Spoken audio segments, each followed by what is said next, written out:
દર 2 રૂપિયા. વિદ્યાર્થી મિત્રો, વિનોદિની નીલકંઠ દ્વારા લખાયેલી 2 રૂપિયા એક પ્રસિદ્ધ ગુજરાતી વાર્તા છે, જે સમાજના નીતિભ્રષ્ટતા અને માણસોની મૂલ્યતાની રસપ્રદ વાસ્તવિકતા પર પ્રકાશ પાડે છે. આ વાર્તામાં એક દીકરીની પ્રામાણિકતાની સરસ વાત છે. વિષમ પરિસ્થિતિમાં પણ પ્રામાણિકતા જાળવી રાખવાની ભાવના પ્રેરણાદાયી છે. આ વાર્તા એક એવી સુંદર રજૂઆત છે જેમાં પૈસાની મર્યાદાઓ અને જીવનમાં તેની અસર વિશે ચર્ચા કરવામાં આવી છે. બાલારામ અમદાવાદથી બહુ દૂર તો નથી, પણ રાત ત્યાં રોકાવું પડે એમ છે. માટે બધા એક શેતરંજી અને એક ટંકનું ભાથું તથા પાણી સાથે લેતા આવજો. આગગાડીમાં જવાનું છે. શાળાના મુખ્ય શિક્ષિકા અવંતિકા બહેને પ્રાર્થના સમયે જાહેરાત કરી. પર્યટનનું નામ સાંભળી વિદ્યાર્થિનીઓ ખુશાલીમાં આવી ગઈ. તેમાં પણ 3જા ધોરણમાં ભણતી આનંદી તો બહુ જ હરખાઈ ગઈ, કારણ કે તે કદી આગગાડીમાં જ બેઠી ન હતી. છોકરીઓના અવાજ પછી મોટા બહેન બોલ્યા, દરેક જણ 2 રૂપિયા લાવજો. આ પર્યટન ફરજિયાત નથી. જેને ન આવવું હોય તે છોકરીઓને 2 દિવસ એટલે મંગળ અને બુધવારના દિવસે રજા મળશે. મંગળવારે સવારે નીકળવાનું છે. 2 રૂપિયાની વાત સાંભળી આનંદીનું મોઢું પડી ગયું.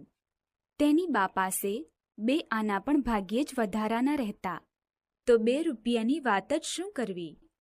આનંદીના પિતા માણેકલાલ ધંધે દરજી હતા, પણ એમનું મગજ અસ્થિર થઈ ગયું હતું, જે છેક ગાંડાની ઇસ્પિતાલમાં મૂકવા જેવા ન હતા.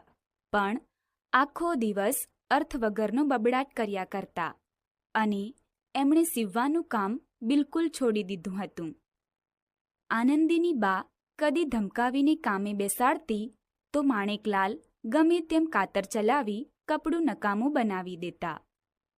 આનંદી સૌથી મોટી, એના પછી તારામતી અને કપિલા, અને તે પછી 2 નાના ભાઈઓ હતા. બાબુ 2 વર્ષનો અને બચુ 6 મહિનાનો જ હતો. બા બિચારી બટન કરતી, ગાદલાની કે ઓશિકાની ખોળો સીવતી, ગલેફ, ઝબલા કે ચણિયા જેવા સહેલા કપડાં સીવતી. પણ આવી મોંઘવારીમાં 5 છોકરા અને મા બાપ મળી 7 જણાનું પૂરું કરવું એ કંઈ રમત વાત ન હતી. આનંદીનું કુટુંબ એક મંદિરના ચોગાનમાં આવેલી ઓરડીમાં રહેતું હતું. ચોગાનની બહાર એક સ્ત્રી દાક્તરનું દવાખાનું હતું. તે દાક્તરના દવાખાને આનંદીની મમ્મી કામે જતા. કેમ બેટા, આજે મોઢું પડી ગયું છે? કાંઈ નહીં બા. એ સમજતી હતી કે 2 રૂપિયાની વાત જાણી બા બિચારી જીવ બાળશે. હશે, ઉજાણીમાં નહીં જવાય તો શું થયું? 2 દિવસ રજા પડશે તો ઘરે બેઠા ગમ્મત કરશું. એણે પોતાના નિરાશ બનેલા જીવને ફૂસલાવવા માંડ્યું. આનંદીને ઊંઘ ના આવી. આ કેવો અન્યાય! અમે કેમ ગરીબ? આવા અનેક વિચારો આનંદીના નાનકડા મગજને હેરાન કરી રહ્યા હતા. આગગાડીમાં પણ હું તો કદી બેઠી નથી. બીજી છોકરીઓ કેવી ગમ્મત કરશે, ગીતો ગાશે. બાલારામમાં પાણીનો ધોધ અને ઝરણા છે, ત્યાં બધા મજા કરશે. હું જ કમનસીબ છું. ઉના ઉના આંસુથી આનંદીનું ઓશિકું ભીંજાવા લાગ્યું. પછી એને ભગવાન યાદ આવ્યા. એને વિચાર થયો, ભગવાનને સાચા દિલથી પ્રાર્થના કરીએ તો અણીની વખતે તે ભક્તની વહારે થાય છે. પછી તો આનંદી પથારીમાંથી બેઠી થઈ. એણે મોઢું ધોઈ પાણી પીધું. ભદ્રના કિલ્લાની ઘડિયાળમાં 12ના ટકોરા પડતા હતા. આનંદીના ઘરમાં સૌ ઊંઘી ગયા હતા. ચારે કોર નીરવ શાંતિ હતી. ઉઘાડી બારીમાંથી તારાઓનું અજવાળું આનંદીની પથારી ઉપર પથરાતું હતું.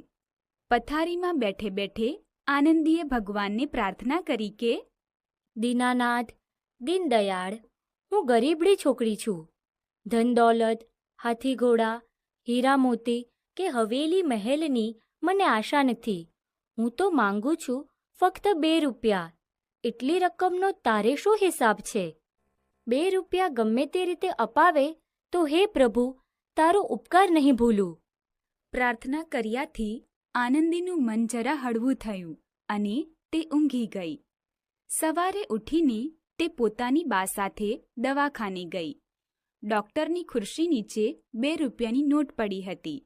એ નોટ જોઈ આનંદી રાજી રાજી થઈ ગઈ. નક્કી આ નોટ ભગવાને જ મૂકી હશે. એણે મનમાં વિચાર કર્યો. નોટ ખિસ્સામાં મૂકી ઉમંગભેર એણે કામ પતાવી દીધું. પાણીનું માટલું ભરવા નળ ઉપર ગઈ ત્યારે આનંદીના પિતા ત્યાં દાંતણ કરતા હતા. તેથી આનંદીની જરા થોભવું પડ્યું. શાંત ચિત્તે એ વિચારવા લાગી.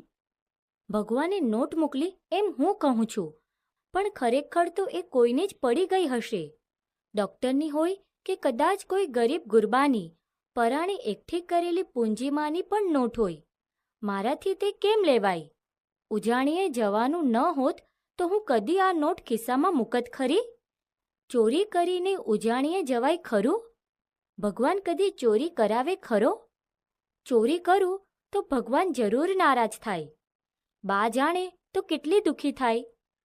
ઉજાણીએ નહીં જવાય તો કાંઈ નહીં. આનંદીના મગજમાં ગડમથલ ચાલી. માટલું ભરાઈને છલકાઈ જવા લાગ્યું, પણ એને ભાન જ નહીં.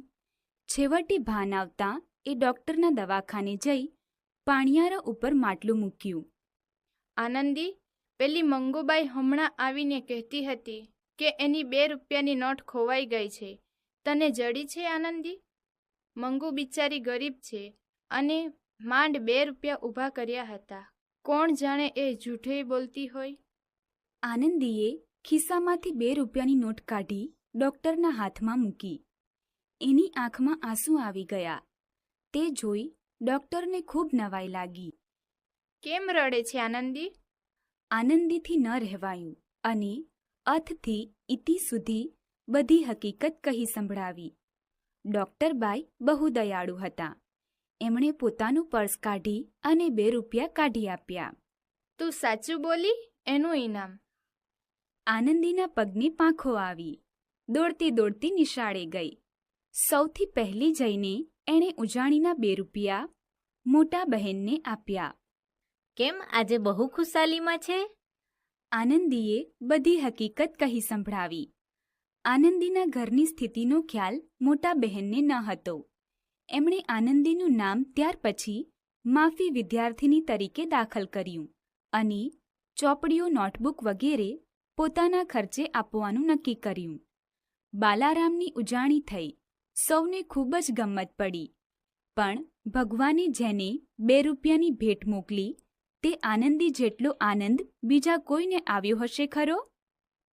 આ વાર્તા મુશ્કેલીના સમયમાં પણ પ્રામાણિકતાનું મહત્વ શીખવે છે.